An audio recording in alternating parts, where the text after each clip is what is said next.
Welcome to the Golf Fitness Bomb Squad podcast with Chris Finn, a production of P4S Golf. Welcome to the Golf Fitness Bomb Squad. I'm your host, Chris Finn, and I am here with one of the legends of the game when it comes to instruction.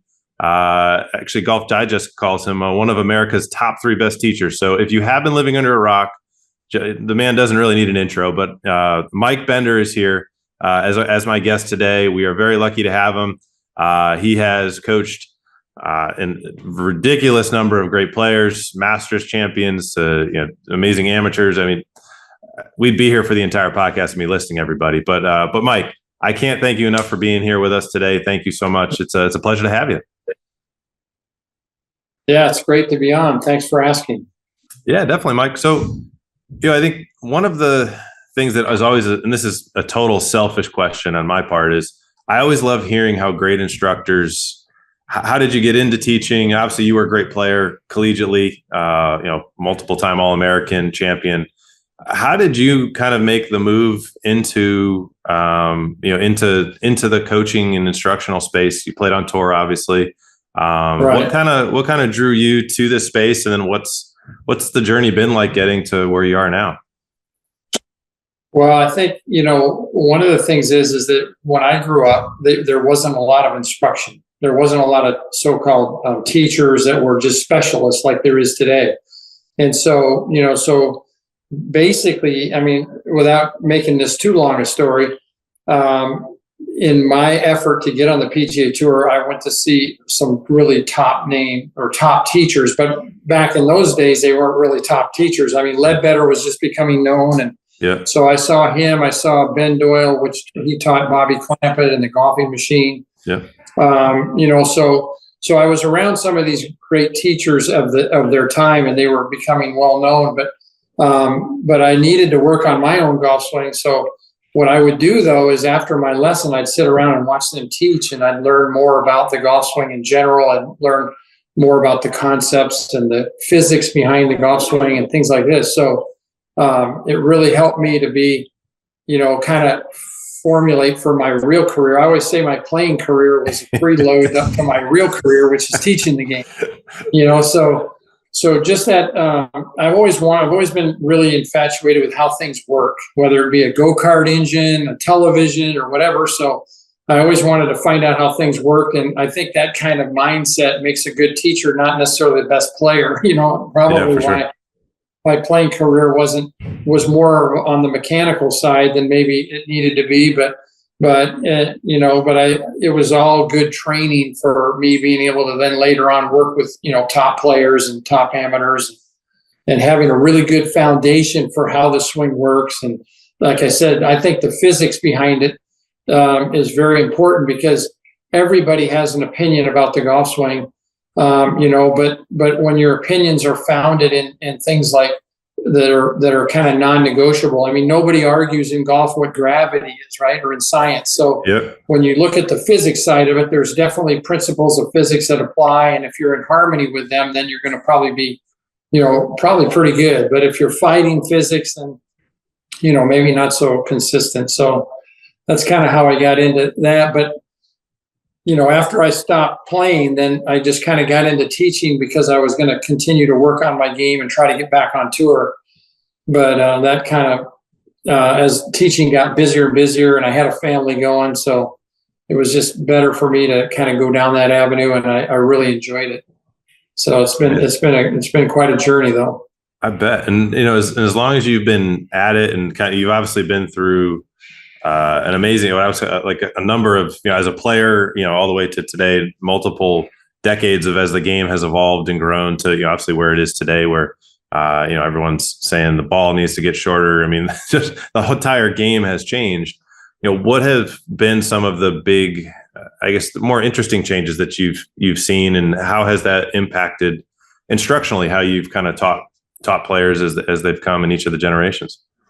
Well, I mean, what's interesting is that, the Tiger Woods effect has been a pretty amazing effect in terms of, back in my day, again, when I was on tour, like there was one trailer for working out and fitness, and it was really only people that were in there were the people that were injured. Yeah.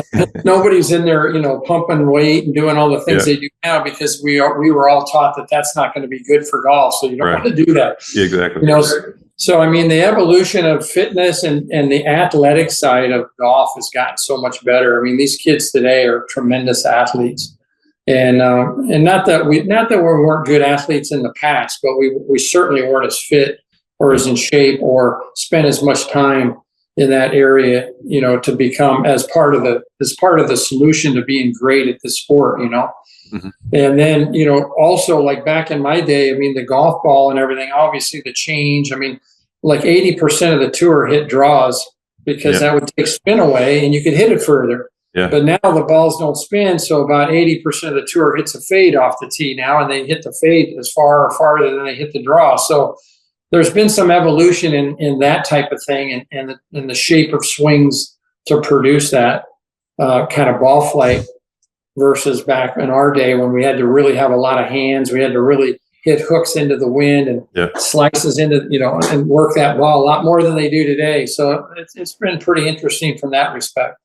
And so how have you seen that impact, physically what is required, or has there been no change of what's physically the body needs to be able to do to be successful at the highest of high levels? I'm assuming obviously this equipment changes, launch conditions and different ways. There's going to be more, or maybe not more, but different variables that are going to be potentially more important, as the equipment has changed and as the athletes have changed. So, Mike, as you've seen the changes, as the equipment's changed, and like what you were saying, where nowadays people are hitting more fades because the ball doesn't spin as much. In the old days, you had to maybe use the hands a little bit more.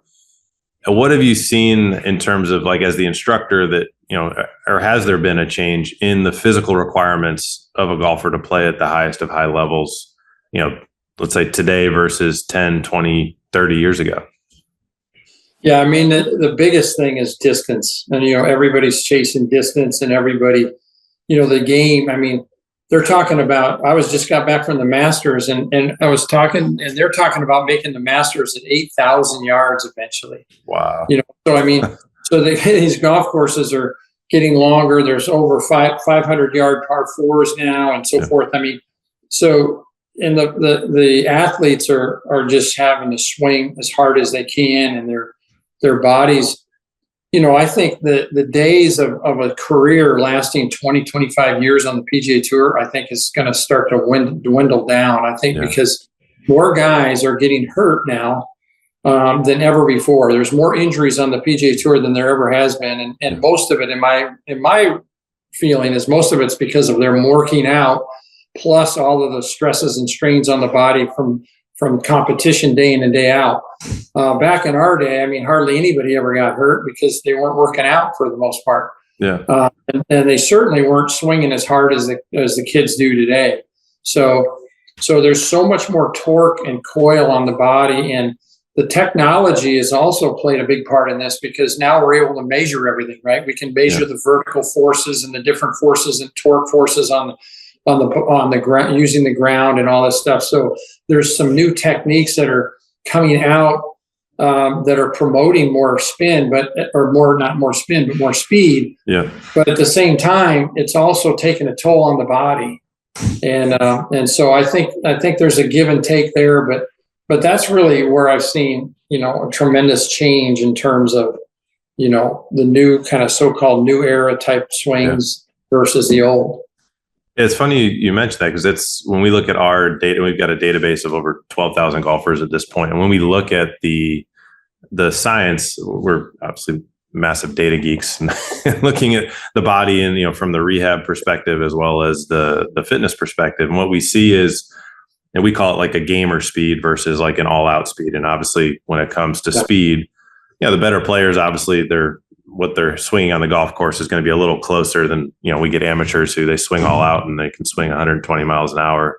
You put them on a golf course and they can't keep it anywhere unless they swing 95. Like it's such a, right. So I think that's definitely something we've seen. We work with a ton of the world long drive guys, as well as our PGA and LPGA pros. The faster they get, when we look at the injury data, there's a higher need for more mobility to be able to support, think of if you're going 100 miles an hour, you need a longer runway to slow down than if you're going 20 miles an hour. And so what we see is with this emphasis on speed and all the data around, hey, the further you hit it off the tee, then, better scoring, like everything is pushing towards swing faster, swing faster, swing faster. I always laugh. To get somebody faster is, I always say, like a monkey could do it. Like just swing something faster a lot of times, and eventually you're going to figure out how to go. But the challenge that we've seen is how do you get people to swing faster while also reducing injury risk or keeping it as low as you possibly can? And unfortunately, what we see with so many of the training aids and, you name the theory out there, the opinion, it's very easy to get people going really fast. But the question, and I've yet to have a professional, someone who makes money playing the game of golf, come in and physically not swing faster than what they can physically handle. And it's because I think, as you see, they have great coaches like yourself. The equipment is so dialed in, particularly when they're younger, the elasticity is there. These guys can move so fast. They don't necessarily have the strength to support what they have. But more importantly, a lot of them, surprisingly, don't have the mobility. And the faster guys swing, there's actually a need for more mobility and more, I say, strength. That's strength in the right areas to decelerate and control those areas. And I think we're seeing it all. We're seeing it as well of guys coming in like, they're hurt. And we're like, oh, well, what changed? Well, I tried to add 5 miles an hour. Oh, well, do you know your shoulder doesn't move? And so, so I think that's, for us, it's always been so. For me, I think this is one of my favorite conversations is with high-level instructors that are seeing the same things that we usually get them on. Like, at this point, we're still kind of like the trailer where guys don't come, and particularly the young guys. Like, oh, I'm good, I'm swinging. I always think of Akshay Bhatia. He's originally a Raleigh guy. The guy looks like, you turn sideways, you can't see him. And we've known him and his family since they were 11, 12. And like, you look at a guy like that, or Zalatoris, these skinny, very elastic guys. To your point of the career levels, unless they start to do stuff to like try to almost put on armor to protect themselves, put on whether it's weight or making sure the mobility is there, they get to their mid-20s, late 20s, bodies start breaking down. And it sounds like you're seeing that same thing as well. Yeah, I mean, if they showed it, it was very interesting. I don't know if you saw it on the telecast yesterday, but they showed a slow motion zoomed in on Scheffler's feet. Mm-hmm. And the amount of torque on his left ankle and through the shot. I mean, talk about some hypermobility. I mean, that left foot was like, it is, not only was it torqued around and twisted, but it was rolled over as far as it can go. I mean, most people would never, they'd break their ankles if they just even move their ankle in that manner, So, it's pretty amazing, like you said. And when you're swinging that fast, it's always going to go, something's going to give, if it doesn't have the mobility and the elasticities as you're talking about. I mean, look at Zalatoris. I mean, he's had some serious back issues already. I mean, the guy's not very old, but I mean, the amount of torque that he has in his back and the way he swings, is already creating all kinds of issues. So, we see a lot of that. And I was always under the impression when we're around these, because we work with a lot of elite juniors, and you always think of a junior golfer as, they're like Gumby, and they can turn and twist and do everything. But that's not really the case. I mean, it's amazing how tight some of these kids are, right? Yeah. So it's really important that they understand, that they have a really good understanding of where the physical side of this game is coming in and what it's going to allow them to do. How long it's going to, have their careers. It's going to lengthen their careers, and everything good's going to happen if they get on a decent program around some people that really know what they're doing. Because, in my opinion, there's lots of trainers out there, but when you're training golf, you better have a really, really good understanding of the golf swing mechanics and what the body needs to be able to do to support that. Because if you don't, a lot of times, most of the work you're doing isn't really going to matter that much. 100%. And I always say about instructors is that there's lots of people who say they teach golf, but when you like, there's a big difference between the elite coaches and I use personal experience when I started the business. I went to 10 or 12 different golf pros in the area just to meet them. And I said, yeah, hey, you give me a lesson. I'll show you what I do. You show me what you do. I swear, Mike, I showed up with the same swing every single time, and I got a different lesson every single time. And it was eye-opening to me of like, hey, there's a lot of guys don't really have a system here. There's a lot of belief, I think this, or, I think that. But I say that to say, for the average golfer listening, like when they're looking to go and improve their game, and maybe it's for speed, maybe it's for score, maybe it's combination. How would you recommend, like, I guess almost interviewing a coach, right? I mean, everybody can't fly down to Florida necessarily to see you. A, you don't have time, and B, that may be far for them, right?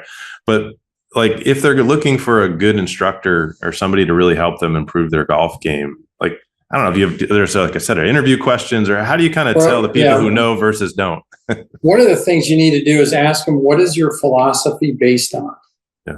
Okay. And if they start saying that, well, I've been teaching for 30 years, or all the great players do this, or then what they're really saying is this is what my opinion is of what the golf swing should be. So opinions are very, they might help some people, but they're not going to help everybody, so they need to make sure the philosophy is based and grounded in something a little bit more solid than just their opinion of what they think the swing should be, because, the problem is in our field, there's very little training at all. Most people come up and they're a good player, maybe in college, and then they get out of college, they can't make it playing. So they get into the golf business and they become, a Class A professional or whatever. But while they're getting their Class A, they work under a head professional, and he doesn't have time to teach them how to teach. Yeah. So they start out with juniors and maybe clinics or ladies clinics or whatever.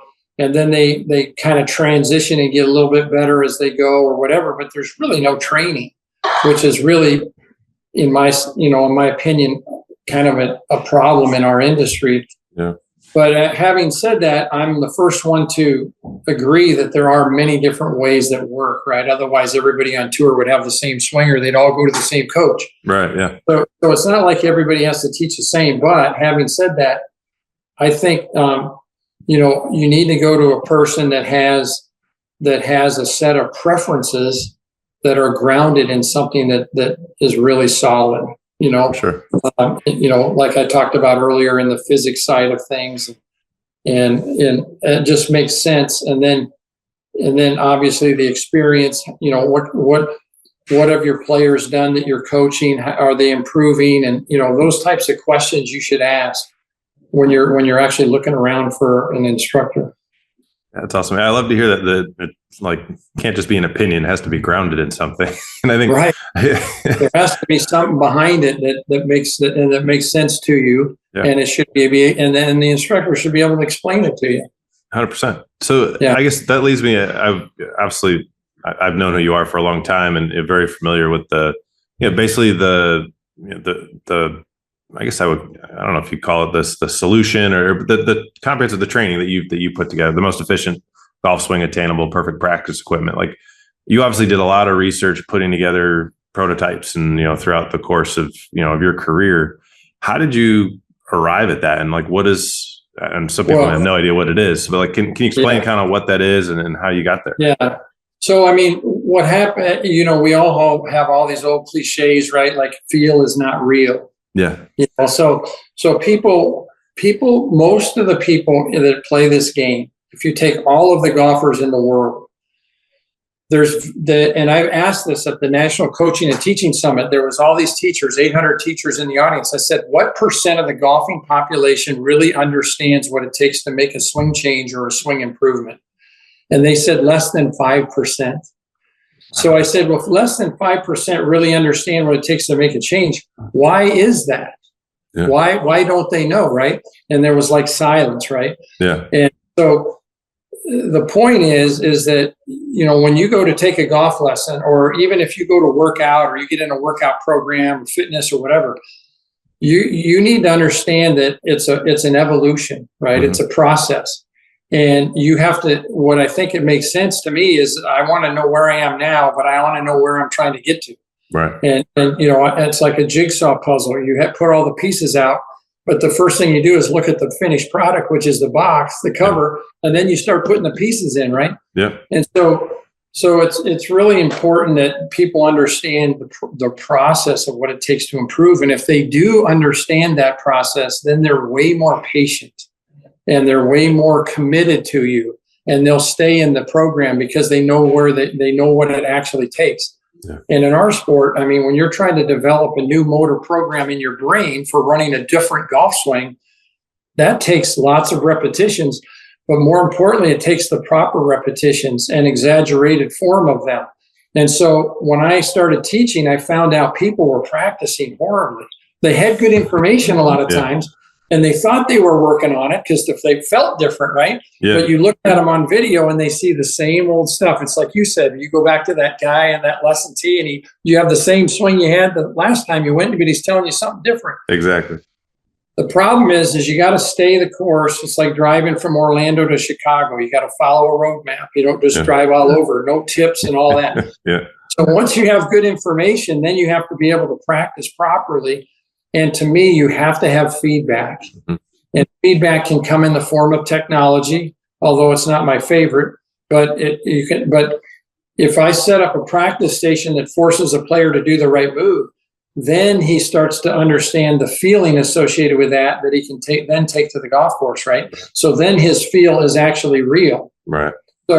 So I've spent my whole career really basically because it was hard for me to change. I mean, if I had more time, I'd tell you the story about me going to Ledbetter and trying to get my swing down lower and everything. It's pretty funny, but so people really struggle with change, right? And that's because they're not in golf prison. If they were in golf prison and they were forced into making this move over after 3 months, they'd own it, right? Yeah, exactly.